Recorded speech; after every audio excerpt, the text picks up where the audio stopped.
उत्तर रामचरितम के प्रथम भाग में हमने द्वितीय अंक तक की कथा को देखा था। अब हम उत्तर रामचरितम के तृतीय अंक को देखेंगे, जिसका स्थान है दंडकारण्य का पंचवटी प्रदेश।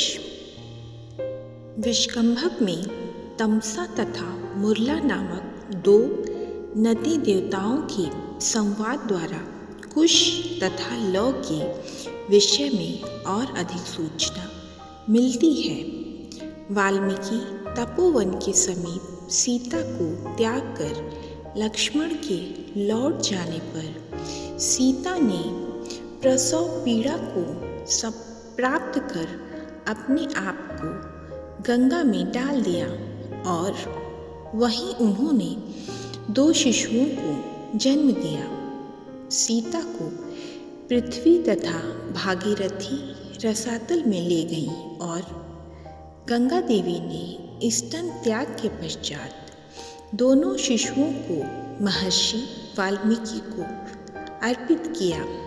इस तृतीय अंक में राम अगस्त आश्रम से लौटकर पंचवटी में आते हैं और उसी दिन उन शिशुओं की भी 12वें वर्ष की संख्या मंगल ग्रंथि है। इस अवसर पर भागीरथी सीता को उसी के हाथ के चुने हुए पुष्पों से भगवान सूर्य की पूजा कराने के बहाने से साथ लेकर वस्तुतः राम की रक्षा के लिए गोदावरी के पास आई हैं और सीता को अदृश्य बनाकर तमसा के साथ पंचवटी में भेजा है। सीता गोदावरी के जल से निकलती हुई दिखाई देती है। विष्कंभक समाप्त होता है। राम भी पंचवटी में प्रवेश करते हैं और सीता सहवासकालीन स्थानों को देखकर शोक से मूर्छित हो जाते हैं। सीता अदृश्य रहते हुए अपने हाथ के शीतल स्पर्श से राम को चेतना लाभ कराती है। वन देवता वासंती भी पंचवटी में राम से मिलती हैं और उनसे सीता विषयक वार्तालाप करती हैं। सीता और राम दोनों अलग अलग शोक से विहल होकर विलाप करते हैं।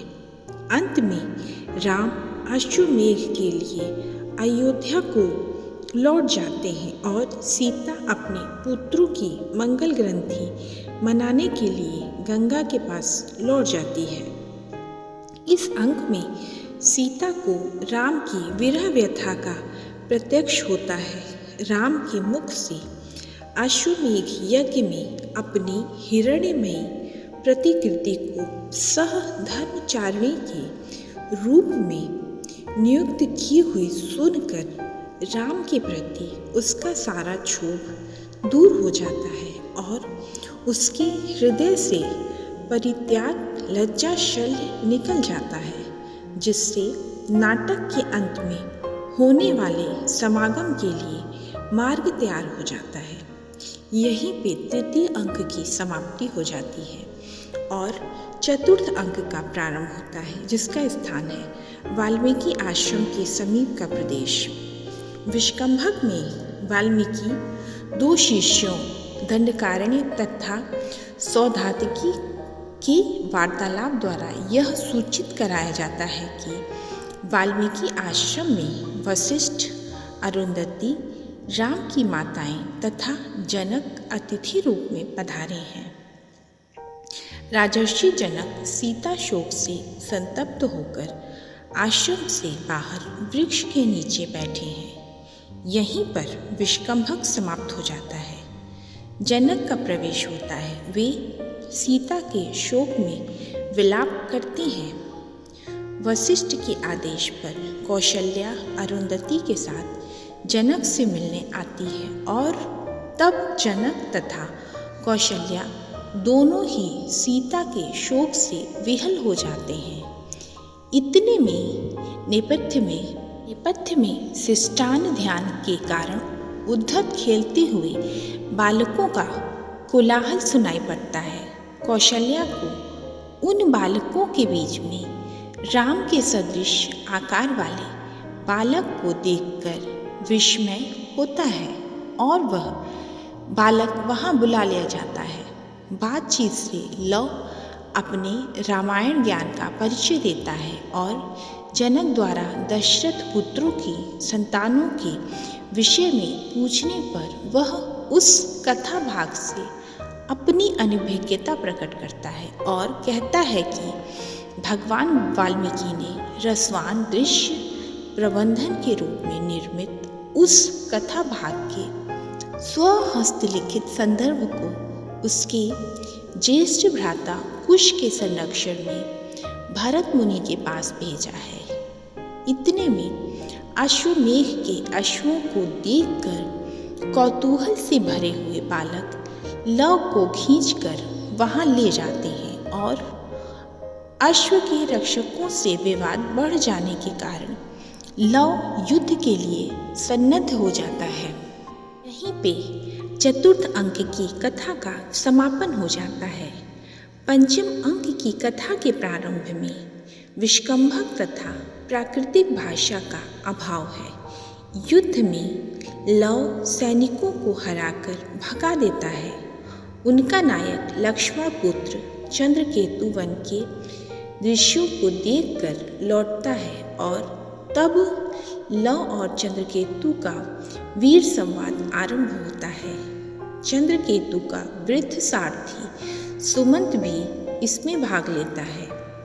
चंद्रकेतु के सैनिकों द्वारा किए हुए कोलाहल तथा पीछे से किए हुए आक्रमण के कारण इस वीर संवाद में विघ्न पड़ता है।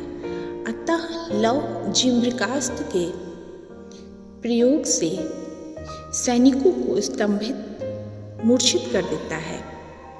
संवाद के बीच में ही लव राम के वाली वध इत्यादि के विषय में कुछ आक्षेप कर बैठता है, जिससे चंद्रकेतु क्रुद्ध हो जाता है और दोनों में द्वंद्व युद्ध आरंभ हो जाता है।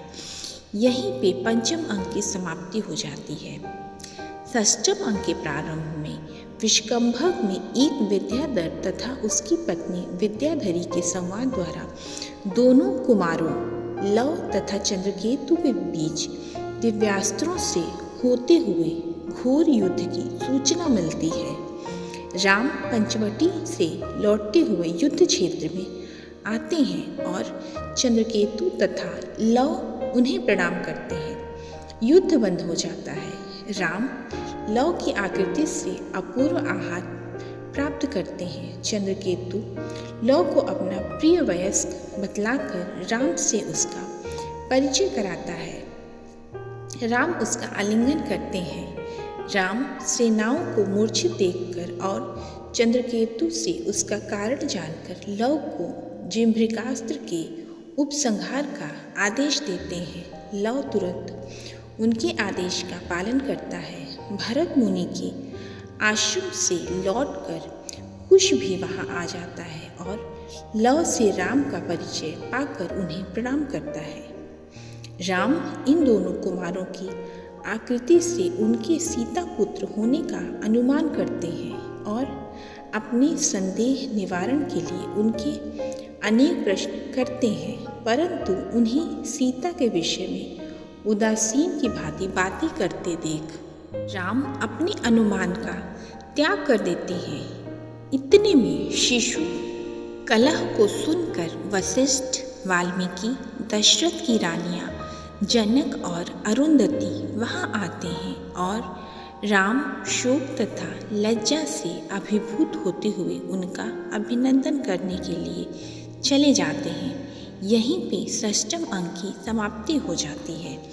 सप्तम अंक के प्रारंभ में विष्कंभक का अभाव है, परंतु अंक के आरंभ में ही लक्ष्मण वाल्मीकि कृति को उनकी आश्रम के समीप गंगा तट पर निर्मित रंग स्थान में अप्सराओं द्वारा किए जाने वाले अभिनय की सूचना देते हैं। इस अभिनय को देखने के लिए वाल्मीकि ने राम तथा उनकी सारी प्रजा को निमंत्रित किया है और अपने तपा प्रभाव से देव आदि सहित सभी सचराचर समुदाय भी वहां उपस्थित कराया है। इस गर्भ नाटक के अभिनय का उद्देश्य मुख्य नाटक के अंत में राम, सीता, कुश तथा लव का सुखद समागम कराना है। गर्भ नाटक में सीता निर्वसन से लेकर कुश तथा लव के जन्म समय तक की कथा अभिनय कराया जाता है। गंगा स्तन त्याग के पश्चात कुश तथा लव को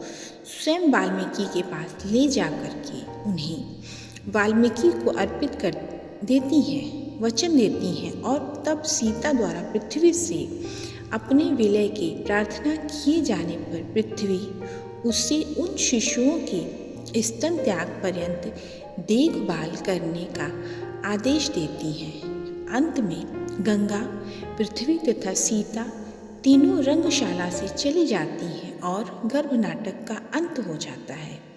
राम शिशुओं के स्तन त्याग के पश्चात सीता के विलय का अनुमान कर मूर्छित हो जाते हैं।